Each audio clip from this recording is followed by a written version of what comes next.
Dizem que escritor é homem de falar pouco. Poucas palavras na vida oral, muitas palavras a correr na folha em branco. Homem de falar pouco sobre o que vê, sobre o que ouve ou o que sente. Porém, homem de ver, ouvir e sentir muito. Todo poeta tem olhos e ouvidos farejadores, aguçados, atentos ao mundo visível e, sobretudo, invisível. O primeiro movimento de toda escrita, ao meu ver, deve ser sempre deixar correr solta a ideia sobre o papel, sobre a folha ou a tela em branco. Ao escrever, dar ao homem conta de si, de sua vida, de seus problemas, de seus dilemas, de sua felicidade, de suas dores e de seus amores, muitas vezes ou quase sempre ocultos, guardados ali nos seus botões. Ao escrever, mostra-se o homem em sua face mais subjetiva e mais guardada de si. Ao escrever, aprende o homem a despir-se.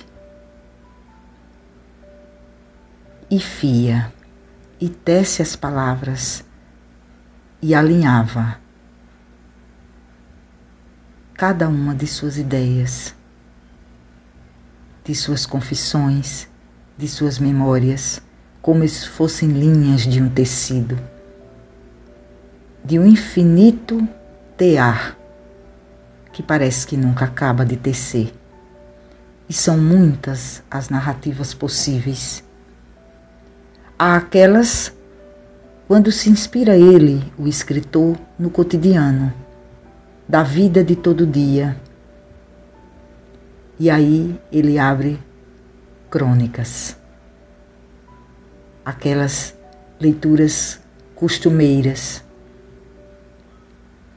ávidas por serem consumidas naquele dia, fresquinhas.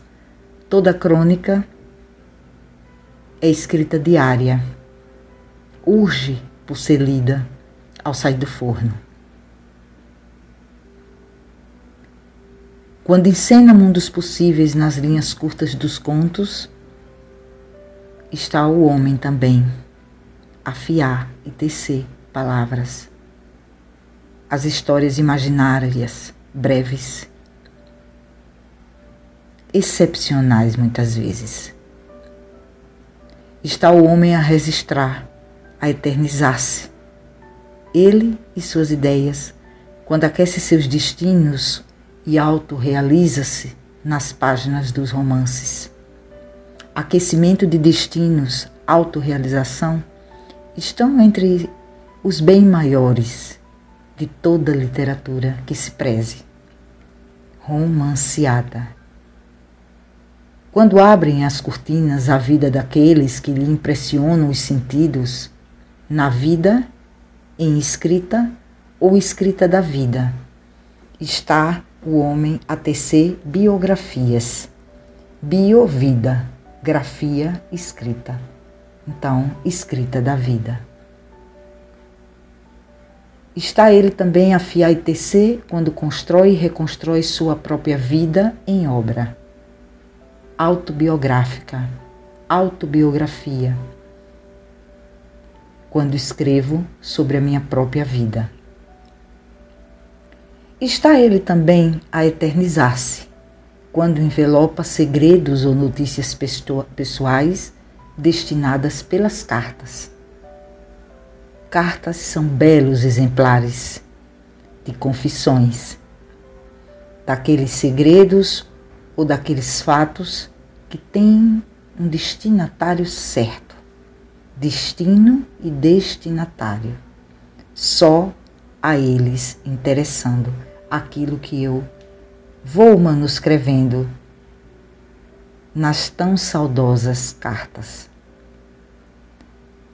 No alicerce de toda folha em branco, literária ou não, Em um dos seus lados há sempre o homem encadernado,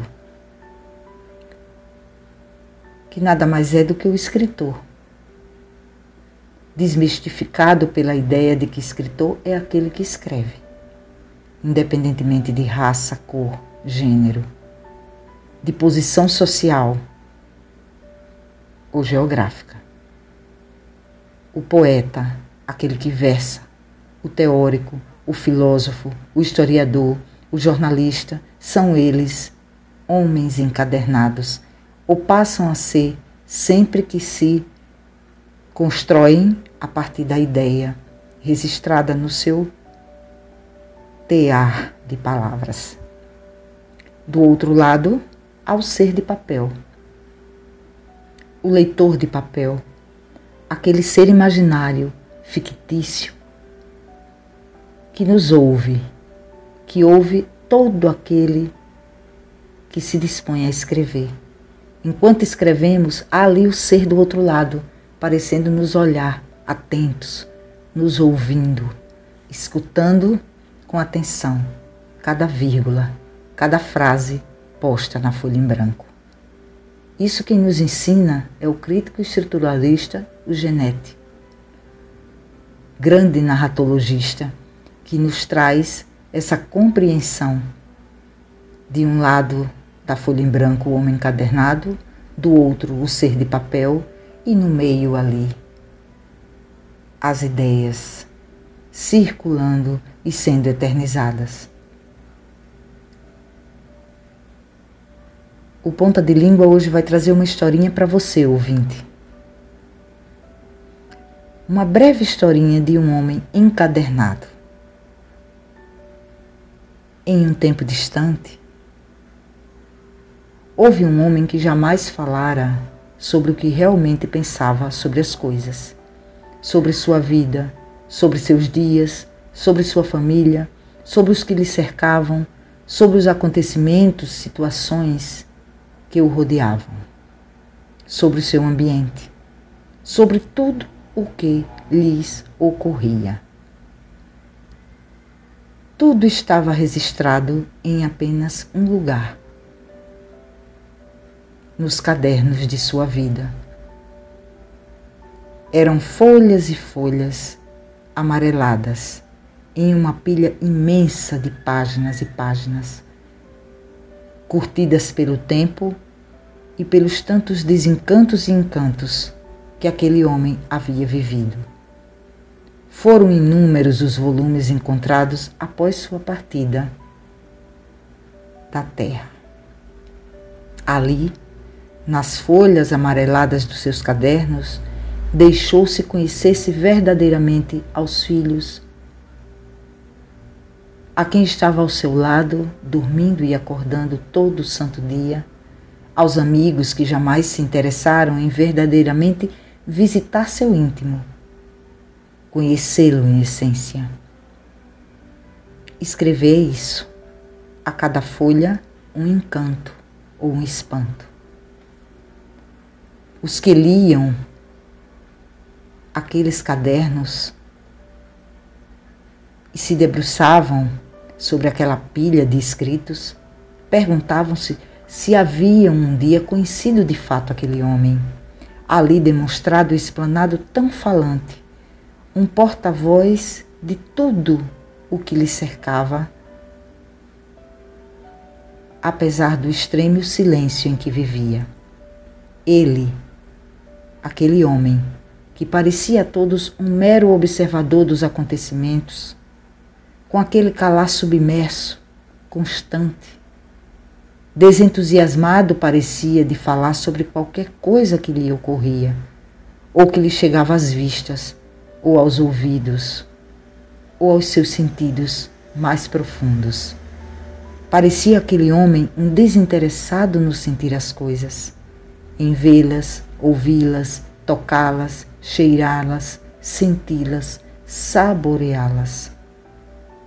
Aquele homem ali nos cadernos parecia tudo ver, tudo sabia, tudo pensava sobre ele e sobre tudo o que lhe rodeava. A expressão do seu verdadeiro pensar e do seu verdadeiro eu estava ali, nos cadernos. Só eles o conheciam. O seu verdadeiro ser ali, em cadernos. Sua maneira de pensar estava ali, em cadernos. Seus lamentos estavam ali, naqueles cadernos.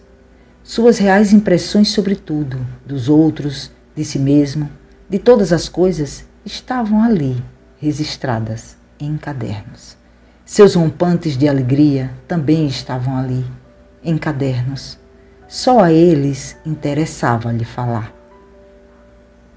Um dia, perguntaram àquele homem: por que nunca falastes sobre nada que ali havia escrito? E ele respondeu: ninguém iria entender. Então, decidi contar só a eles e apenas a eles. Os cadernos. Eles que eternizaram para sempre aquele homem.